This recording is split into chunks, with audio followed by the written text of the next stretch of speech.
Welcome back, everybody, guys, girls, everything in between.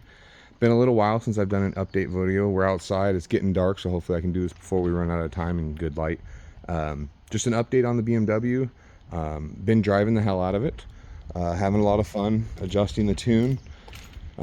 Just thought I'd kind of do an update video. Sorry if there's any background noise or anything like that, but we'll get through it. Here is kind of the finalized setup that I've come up with. Obviously, I've said that several times and we've changed things several times, but I got my little cheat sheet here and we'll start to go over some of the things that we've done here. Obviously, you can see that we have the massive supercharger in here. That is the Eaton 122H supercharger. We're using Hyde Motorworks Rev 1 kit and accoutrements, if you will. So start off with, this was a 1999 BMW 323i 2.5 liter single Vanos inline 6 M52. The Rev 1 supercharging kit consists of the mounting plate that allows you to mount the entire supercharger. It does not include the supercharger, you'll have to provide it for yourself, but we got the supercharger as well. I also have the Hyde Motorworks short cold air intake and the Hyde Motorworks custom throttle body as well. In order to fit the M122, and because of the pressure that you're going to make, you have to go to an all aluminum intake. I have Hyde Motorworks Rev 1 SR1 manifold as well. And then you'll see as we move through, to supply the fuel, we have a Walboro upgraded fuel pump and Deca 60-pound injectors from Siemens. The supercharger will generate like 17 pounds of boost. I have it gated currently. There is a blow-off valve down there, kind of hidden away. You can just start to see it down there show up. Straight down there, there is a Mishimoto blow-off valve down there. And it currently gates at 13 pounds was where I have it, and settles into like 9-10 pounds on the high end. But other than that, feels great. Makes instant boost as soon as you open the throttle. I actually have the bypass pinned open and the supercharger working at kind of minimum efficiency, and a blow-off valve keeping this thing down around 10 to 13 pounds. It wants to make 17 pounds, but without the engine being built, I'm just asking for trouble. Speaking of the engine being built, we are running stock internals. I did mention that we have the upgraded injectors, and we do have ARP head studs, but this is a stock head gasket, stock internals, and it regularly sees 13 pounds. I have not flogged on it and raced it and maintained 13 pounds on it, and really pressured it, but we're putting it through its paces, doing spinny boys and having fun.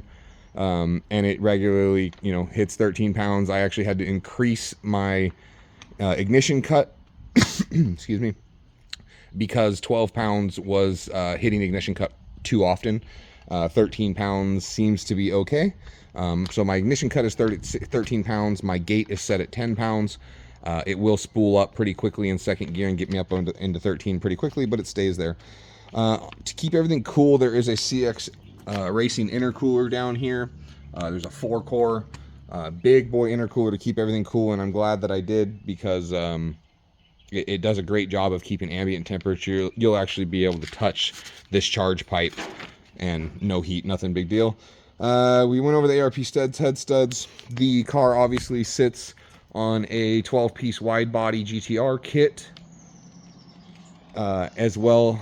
Megan Racing coilovers all around, front and back, full adjustables.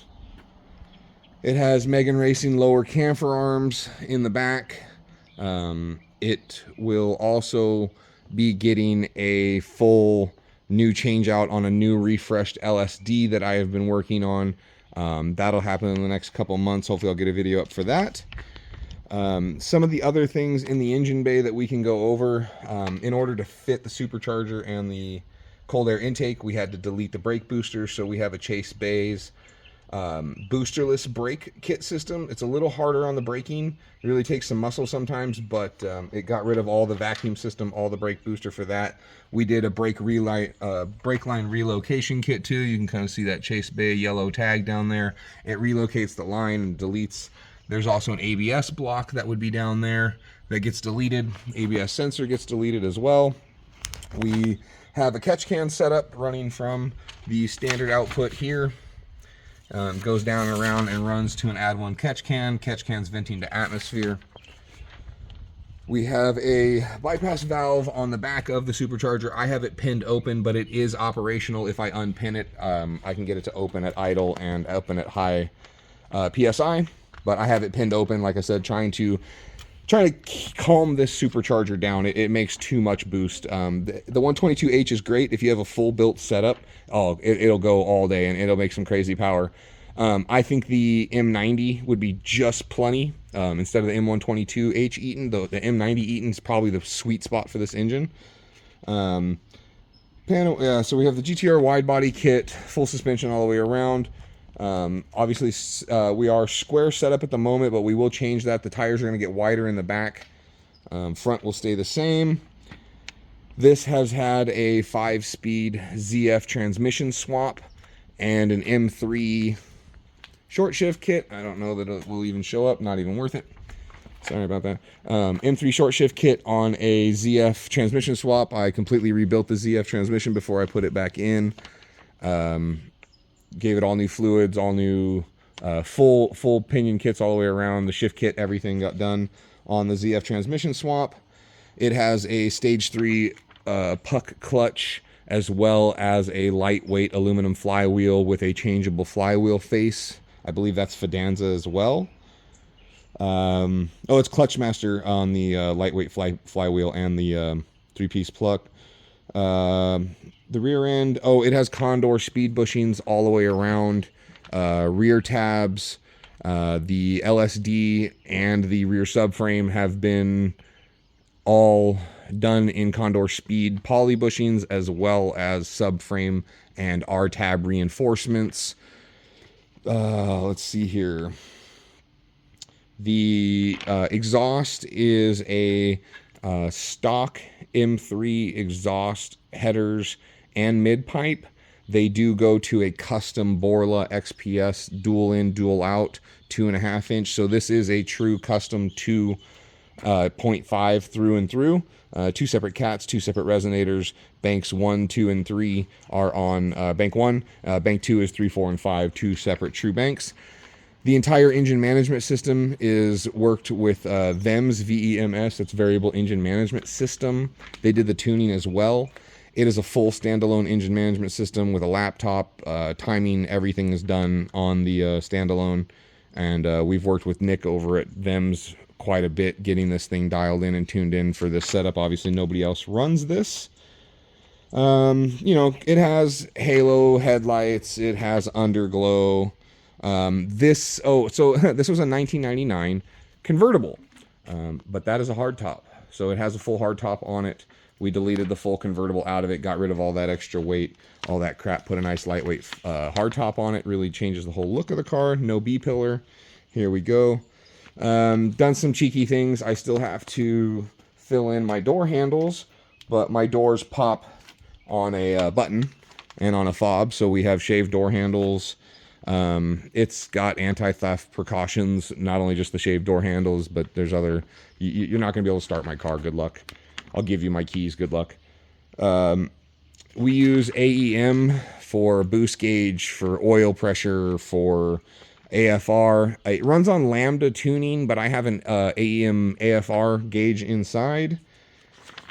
That's just the kind of the start of the list. Obviously, we have Mishimoto for all of our cooling. So it's Mishimoto piping as well for our charge piping.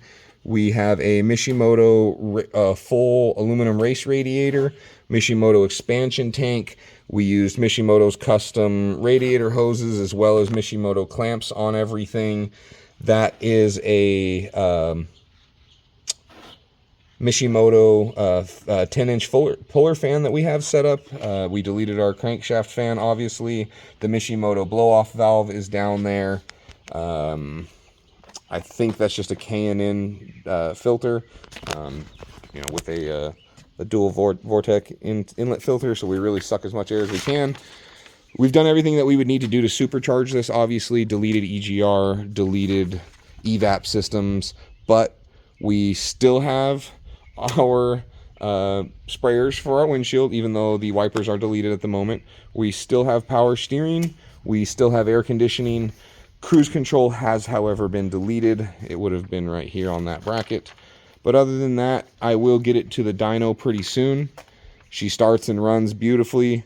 I've been running her around. That's why I haven't made too much of a video. I'm having such a good time. I really kind of want to enjoy the car before I change anything else. Like I said, I was going to redo the rear end, get it all completely dialed in and finished out with the change out on the LSD. But engine wise, I think we are done. The tuning's done. The idle ended a little high. Not much we could do about it with the lightweight flywheel became an issue. We're still working on it, bringing it down, but I am ending up like 1600 on my idle, but that's fine. If I come any lower than that, it tends to bounce and chop like the old school ones, but I don't like it. It's a rev. It's not a chop, it's a rev bounce that occurs. But other than that, it's really solid. I would imagine at 13 pounds on this engine, we should be near the 400 mark, if not above it. I know that similar setups at 8 pounds have made 400. So I think at 13 pounds on this engine, we should be at 400 or just scraping it, just under it, which is fine by me. She pretty much goes. When you hit the throttle, it's on it. It'll break loose. I have to be careful. You know, you can pin your friends to the seat. They love it. She will break loose at the turn of a button. And pretty soon we'll get some more videos out and get some slidey boy things going on. And really get some, hoping to get out to a track day or something along those lines and really show it off. But thanks for all the comments. Like the video, subscribe, comment to the video. It really helps. I know I haven't been around for a while, and sorry I haven't done anything to the car. I'll try to make some more actual like car in performance videos. But yeah, no, it works. It's been reliable. I have several hundred miles on this build, on this tune. Took it out yesterday, drove it around, and you know, if you aren't careful, you'll break the back tires loose. Obviously, ABS is deleted, traction control and all that's deleted out too. So you actually have to be careful, or you'll break loose on the back end, and you can easily throw this car sideways. Thanks for watching. Again, hit that like button. Much appreciate you guys. Thanks for coming by.